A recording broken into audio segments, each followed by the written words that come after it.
갈등 속에 통합당이 다음 주 국회에 복귀할 것이란 전망도 나왔습니다. 그런가 하면 검언 유착 의혹에 대한 수사자문단 소집을 놓고 검찰 내부 갈등이 심화되자 결국 추미애 장관이 자문단 절차를 중단하라는 지휘권을 발동했습니다.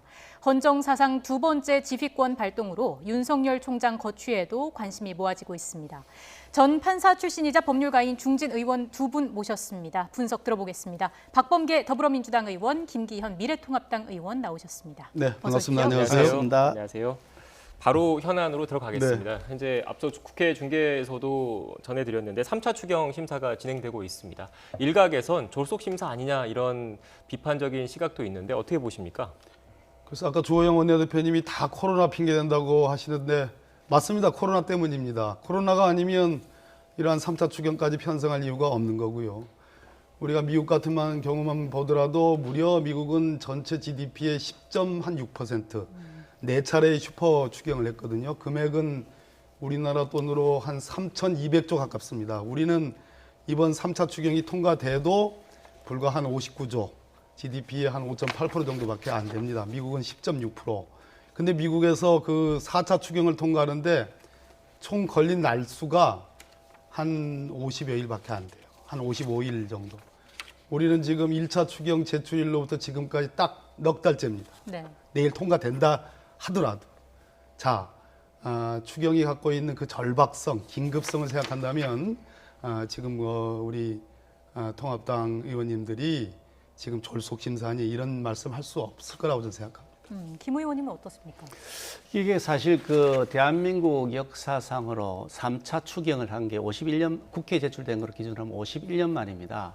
대한민국 역사에서 뭐 1950년 6.25 때 여러 차례 추경이 편성된 적은 있습니다만 거기에 비교하면은 그다음 IMF 사태도 있었고 뭐 금융위기도 있었는데도 불구하고 3차 추경을 한 적은 없거든요. 이렇게 왜 3차 추경을 했느냐?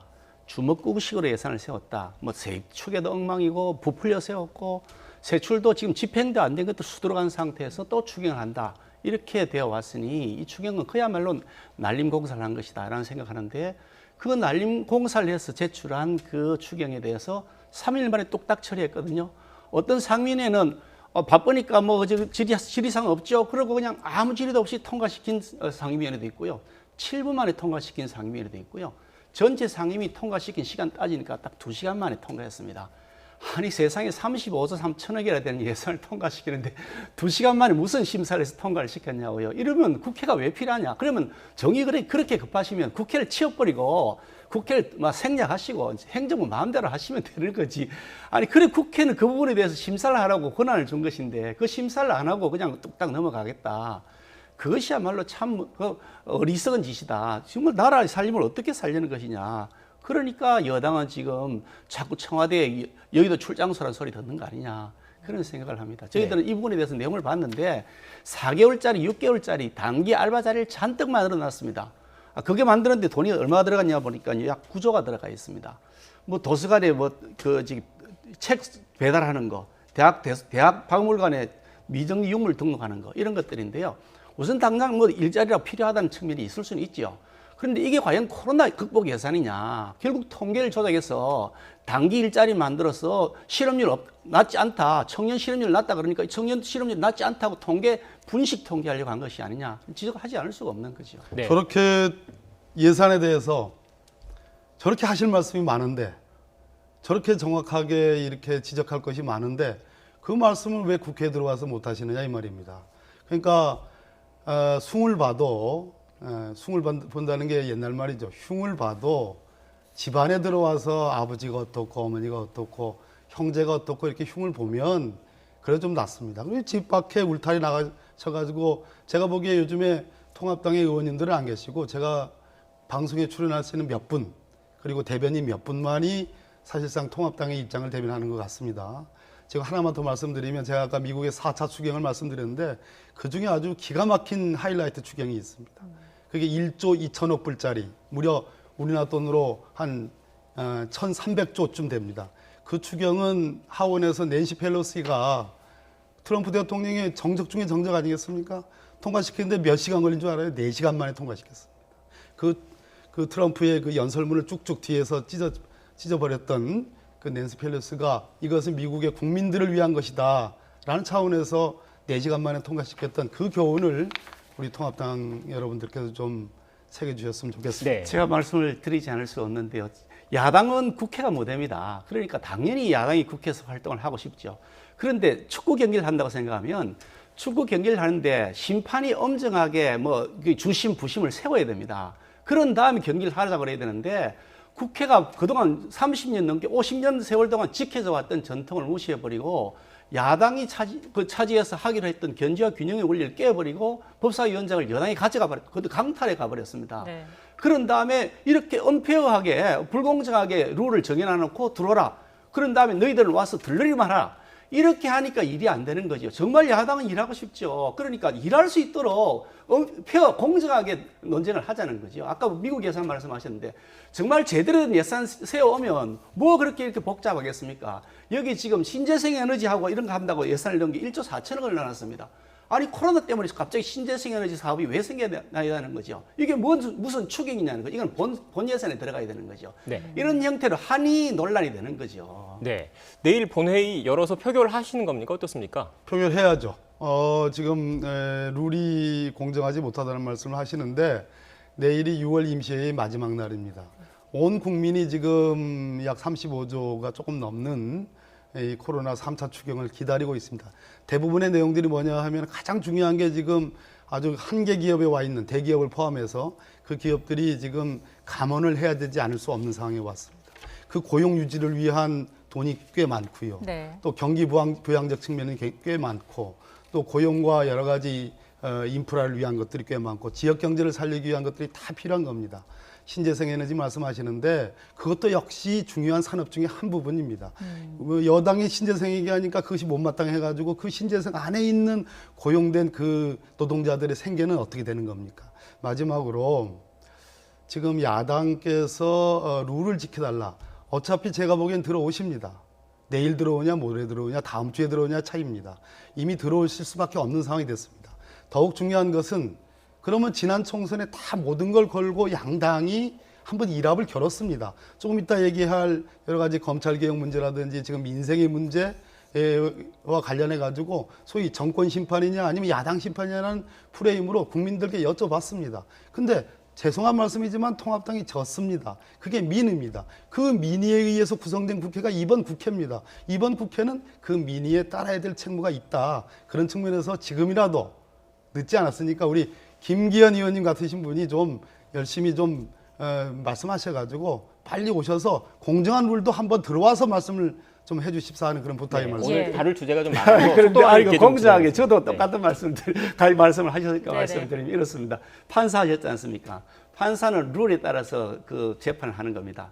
룰을 공정하지 않게 해놓고 법을 한쪽에 비뚤어지게 해놓고 재판하게 되면 그 재판은 공정하지 않은 거죠. 그러니까 원래 국회가 지켜왔던 룰에 따라서 편성을 하라. 그게 저희들 요청인데 지금 여당은 지금 뭐 그냥 자기들 마음대로 가겠다고 고집하고 나가고 있으니 소수야당이 방법이 없기는 없습니다. 그러니까 어차피 국회에 들어가서 저희들이 논의를 할 것이긴 합니다만 지금부터라도 정말 좀 정신 차리시고 하시면 좋겠다는 생각. 오늘 뭐 저기 어떤 여론조사를 보니까 지금 지지도가 뚝뚝 떨어지지 않습니까? 독단적으로 지금 여당과 대통령이 막 몰아세우니까 국민들이 지지하지 않는 겁니다. 지난 총선 때도 똑같은 말씀하셨습니다. 협치의 방안들을 국회에서 강구하라고 의석을 좀 국회를 만들어 놨으니 예. 거기서 협치의 방법을 찾는 것이 그게 여당이 도리죠. 아니 넉넉한 집안에서 넉넉한 집안에서 나눠주고 하는 것이 가난한 집안 거 자꾸 빼앗아 가래 그러세요. 얼른 네. 들어오세요. 정리 부탁드리고요. 이 주제는 마지막으로 질문 하나만 의원님께 드리고 다음 주제 넘어가겠습니다. 그러면 통합당 같은 경우에는 이번 3차 추경안 내일 표결에는 참여하지 않고 다음 주에 복귀한다는 얘기도 들리던데 어떻습니까? 그래서 내일 저희들이 은촉에 예정이 되어 있어서 의논을 해보긴 해야 되겠습니다만 지금 이 시점에 우리가 들어가서 뭐 통과 의뢰하는 그 본회의에 가가지고 가만히 앉아 있으면 그건 무슨 둘러리 아니겠습니까? 그건 뭐 휴지 수각처럼 취급받는 거지 국회의원 취급을 안 받는 거 다 해놔놓고 와서 앉아만 있으라 그러는데 예. 그래서 그것이 무슨 의미가 있을까 하는 생각을 하는데요. 그래서 저희들이 추경 심사 기간을 내려달라. 그러면 우리가 들어가서 논의해보겠다는데 그거마저도 거절한단 말이에요. 한 일주일 연기한다고 해서 지금 당장 뭐 대한민국이 망하는 거 아니잖아요. 일주일 동안 심사하자는데 그거마저도 안 하겠다고 그러니 아예 처음부터 심사할 생각이 없었다. 그런 생각을 할 수밖에 없는 거죠. 예, 저희가 다음 주제 넘어가기 전에 한 가지만 더 여쭙겠습니다. 네. 지금 그 통일부 장관의 이인영 의원을 검토 중이다 이런 얘기가 나오고 있습니다. 하마평에 대해서 어떤 의견 갖고 계신지요? 이인영 원내대표, 전 원내대표죠. 적임자라고 봅니다. 통일 문제에 대해서 남다른 관심이 있었고 공부도 많이 했고요. 또 집권 여당의 원내대표, 직전 원내대표를 했기 때문에 아무래도 지금 우리 문재인 대통령 임기 잔여 기간에 야당이 저렇게 이제 강경한 또 대선을 앞두고 있는 대목에서 굉장히 강경하지 않습니까? 그런 측면에서 직전에 원내 사령탑을 했던 이인영 원내대표가 그러한 힘을 가지고 남북 문제를 푸는 선봉장이 되는 것은 꽤 의미 있다, 바람직하다. 네, 그래서 의원님 그 이인영 전 원내대표가 통일부 장관 지명됐을 경우에 인사청문회를 해야 되잖아요. 그렇죠. 통합당 입장에서 어떻게 보면 국회 복귀의 계기, 명분이 될 수 있을까요? 그 명분의 문제와는 관계없이요. 뭐 그분이 만약에 된다면 저희들이 청문회를 해야 되겠죠. 저는 청문회를 당연히 해서 그분에 대한 검증을 해야 된다고 보는데 이인영 전 원내대표 같은 분이 다른 장관을 하신다 그러면 또 모르겠습니다. 그분에 대한 또 평가는 별개로 볼 수 있겠습니다만 통일부 장관에 대해서는 글쎄 저는 굉장히 의문이 있습니다. 지금까지 계속해서 통일부 장관 그리고 현 정권이 친북적 행동을 계속해왔단 말이죠. 그런데 돌아온 게 뭡니까? 우리 180억짜리 남북 공동연락사무소 그거 폭파한 겁니다. 그것도 폭탄을 넣어서 폭발을 해버린 겁니다. 거기다가 대통령에 대해서 온갖 참을 수 없는 모욕을 해대고 있습니다. 싫든 좋든 대한민국 대통령이 우리는 존중합니다. 당연히 대통령이 존중받기를 원하는데 아니 세상에 어떻게 이렇게 그거 주방장 같은 사람에게서 욕설짓거리를 들어야 되느냐. 참을 수 없는 모욕감을 느낍니다. 이런 상태에서 또 친북 인사, 뭐 그분이 살아왔던 과정들이 뭐 NLP 뭐 이렇게 되지 부분에 대해서는 않습니까? 다양한 해석이 나올 수 있는 친북이라서 부분입니다. 나쁘다고 생각하지는 않습니다. 네. 친북 인사도 있어야죠. 왜 반북 인사면 저는 그렇다고 생각을 안 했습니다만은 이 시점에 친북 인사를 해가지고 과연 하는 것이 바람직한 것이냐 그 점에 대해서는 저는 의문이 있다는 말씀입니다. 뭐 친북이냐 반북이냐는 차원의 그것은 뭐 순전히 김기현 의원님의 취향의 문제고 저는 그렇게 보지는 않고 지금 중요한 것은 어떻든 1, 2, 3차 남북 정상회담을 치렀고 조금 전에 강경화 외무장관의 표현에 따르면 북한의 김정은 위원장이 어떻든 북미 간의 대화의 물꼬를 틀려는 움직임이 있다. 이 점에 문재인 대통령의 역할이 큰데 제가 보기에는 문재인 대통령만큼 잘하는 국무위원을 보지 못했다. 그렇기 때문에 아주 적임자가 가서 힘있게 대통령을 뒷받침해야 된다 하는 말씀을 드립니다. 네, 다른 주제도 얘기해 보겠습니다. 의원님 최근에 추미애 장관과 윤석열 검찰총장 사이에 어떻게 보면 신경전으로도 볼 수 있을 것 같은데 현재 돌아가고 있는 거 어떻게 보고 계십니까? 저는 이 사태를 보면서 참 어이가 없다는 생각을 합니다. 아니 이 사안 자체가 내용을 보면 대한민국이 국기를 흔드는 사태도 아니고 수천 명이 무슨 피해자를 입혀가지고 수천억짜리 무슨 피해가 발생한 것도 아니고 수백 명의 사람이 갑자기 뭐 어떤 큰 사고를 당한 것도 아닌데 이걸 가지고 공갈미수라고 하는 어느 한 기자의 공갈미수라는 것 가지고 거기에 검사장이 가담했냐 아니냐 하나를 가지고서 이렇게 야단법석일까 나라를 뒤흔들고 이게 수사지휘권이라는 것은 대한민국 헌정 역사상 두 번째라고 지금 그러지 않습니까? 그게 지금 딱 두 번 있었습니다. 저는 천정배 장관 시절 이후로요. 아니 그런데 그렇게 해야 될 만큼 무슨 특별한 사회가 있나 이해가 안 된다는 거지. 그래서 저는 그 이유가 두 가지가 있다고 보죠. 하나는 첫 번째는 윤석열이 찍어내기다.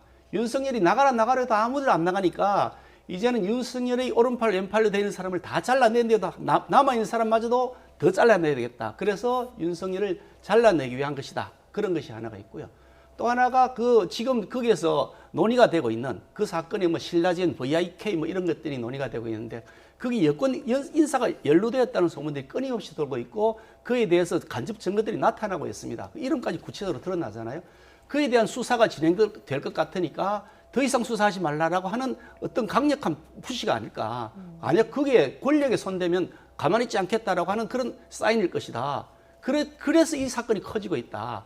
그렇지 않으면 왜 이 사건이 커지겠느냐 그런 생각이 들기 때문에 이 사건을 이렇게 이제 뭐 감론을박할 일이 아닙니다. 이건 뭐 그냥 아주 간단한 사안입니다. 그러니까 그걸 정말 객관적으로 여든 야든 어느 국민이든 찬성하는 반대하는 국민이든 간에 납득할 수 있도록 저는 이거 특별 검사 제도를 도입을 해가지고 특별 검사권을 만들어서 그래서 특검이 도입해서 하는 게 좋겠다. 그러면 시비가 없을 것 아니겠습니까? 예. 저는 그렇게 생각합니다. 어떤 말씀 해주시겠습니까? 그래서 울산에서 오래 계셨다가 지금 돌아오셔가지고 조금 감각이 좀 다르신 것 같아요. 아, 그렇게 말씀하시면 안 되죠. 왜 그러냐면 아니 그렇게 잠깐만요. 말씀하시면 안 되지. 그거는. 공갈미수가 나는 박인데서 그렇게 잠깐만요. 말씀 안 드렸어요. 공갈미수가 아니라 강요미수입니다. 아, 그 강염 있었죠. 뭐 아까 공갈미수라고 아니 하셔서 제명이 그게 그겁니다. 그런 잠깐만 좀 들어보세요. 좀. 예.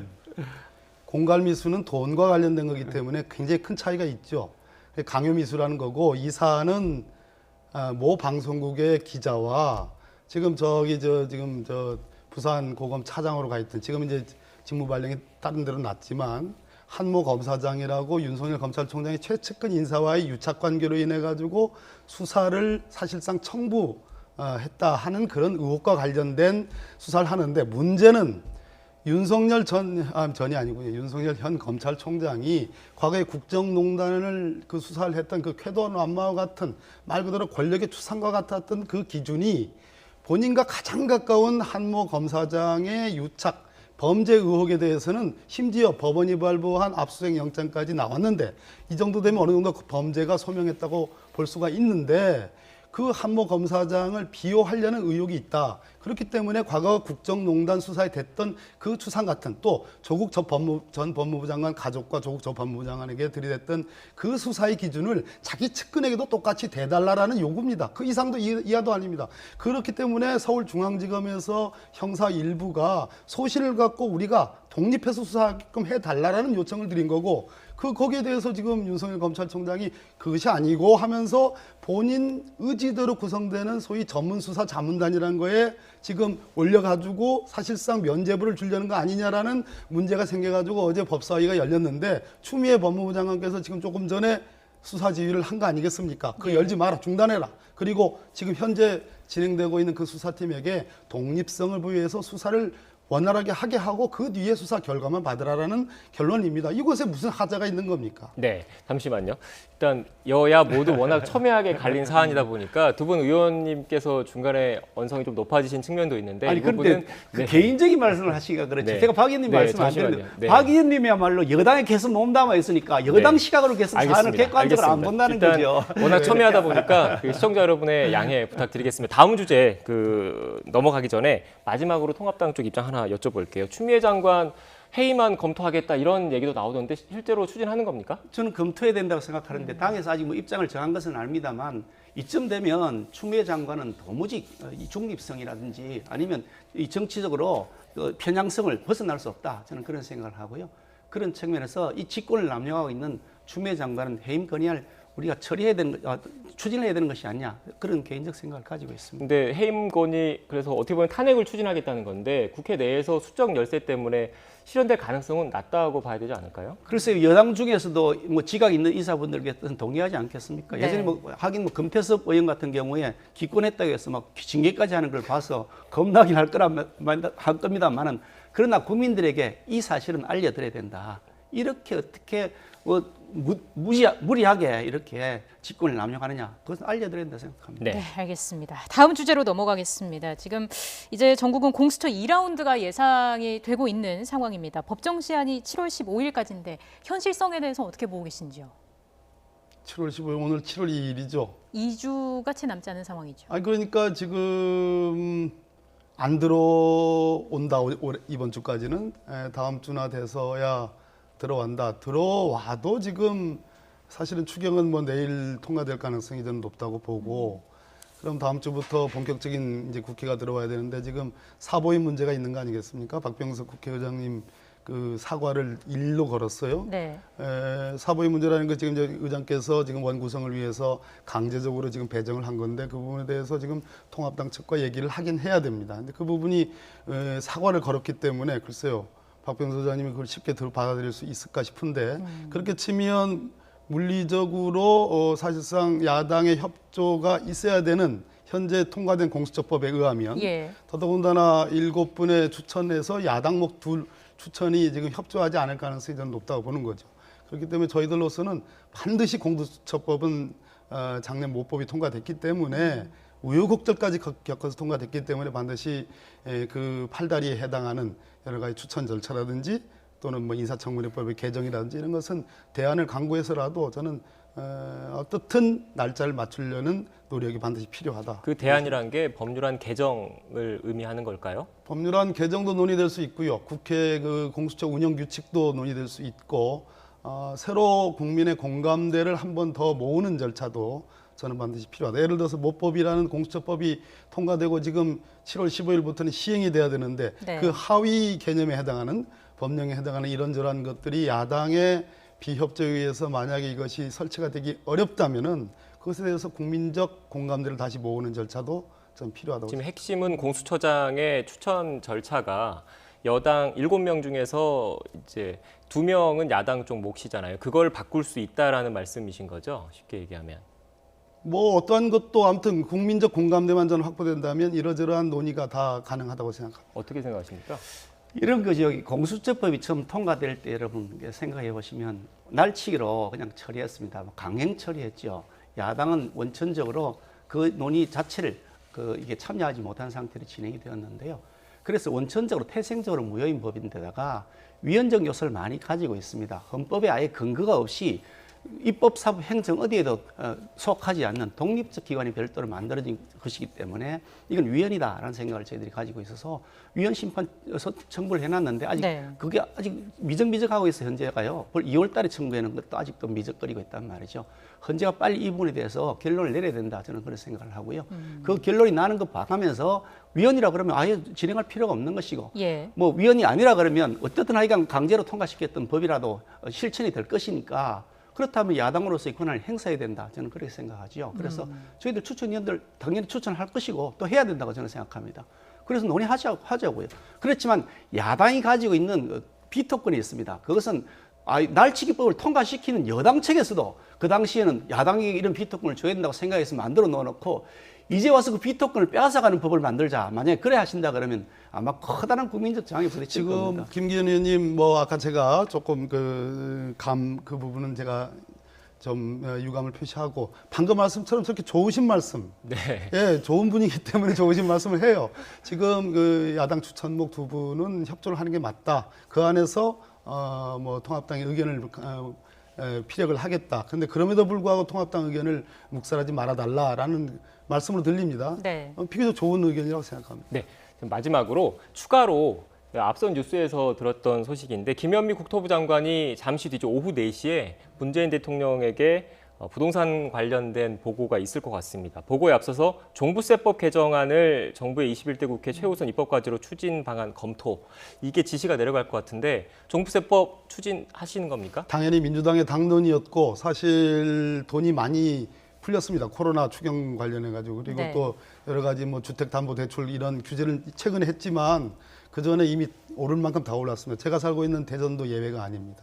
그래서 이 뭐 부동산 가격을 잡는 문제는 정말로 아주 중차대한 문제이기 때문에 모든 수단을 다 강구해야 된다고 생각합니다. 김 의원님 발언으로 마무리하겠습니다. 사실 이 잘못은 대통령과 정부가 저질러 놓고 책임은 국민에게 다 떠넘기는 겁니다. 22번째 부동산 대책을 세워놨는데 그게 도리어 지금 부동산의 가격을 높이고 있단 말이죠. 대통령께서도 부동산을 반드시 전쟁이라고 생각합니다. 잡겠다 그러셨는데 거꾸로 올려가고 있는 이 정책의 잘못에서 비롯된 것을 시민들에게 국민들에게 도리어 책임을 물어가지고 세금을 더 걷어내겠다. 이것이야말로 웃긴다. 아니 어디 가서 책임을 물어야 되는지 지금 당장 정책을 고쳐야 됩니다. 공급을 늘리는 확대 정책을 펼쳐줘야 되고요. 세금을 막 걷어들여가지고 결국 그거 가지고 또 계속해서 지금 그 살림을 억지로 살아가려는 것 아닙니까? 그러지 마시고 순리적으로 주택 정책 펼치십시오. 문재인 대통령 들어서 지금 어느 통계에 하면 50%가 넘게 지금 부동산이 올랐다고 하는 그런 통계도 나와 있지 않습니까? 네. 알겠습니다. 저희가 20분이나 시간을 준비했는데 어느 순간 벌써 마무리할 시간이 됐습니다. 다음 기회에 두 분 또 모시고 이야기 들어보도록 하겠습니다. 네. 지금까지 박범계 더불어민주당 의원 그리고 김기현 미래통합당 의원과 함께 이야기 나눴습니다. 오늘 말씀 고맙습니다. 고맙습니다. 네.